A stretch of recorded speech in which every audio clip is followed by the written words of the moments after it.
bumalik ka pa? Gusto mo mag-dependent, ba't bumalik ka pa? Ba't lumayo ka at mabalik ka? Kasi pag gusto mong maging independent, hindi ka na babalik. Pero ang magulang, he was filled with compassion. Nung nakita niya yung kanyang anak na madungis at amoy baboy. Ganun ang kamahal ng magulang ang kanyang anak. At ganun din tayo sa panahon natin ngayon. Ganito tayo kamahal ng ating Panginoong Kristo. Kung bakit dinala tayo dito, hindi tayo nandun sa labas na naglapat siya.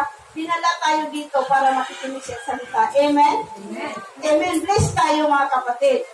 Bless tayo. Huwag kayong maingit sa iba na namasyal doon, pumunta doon sa Boracay kung saan magpunta.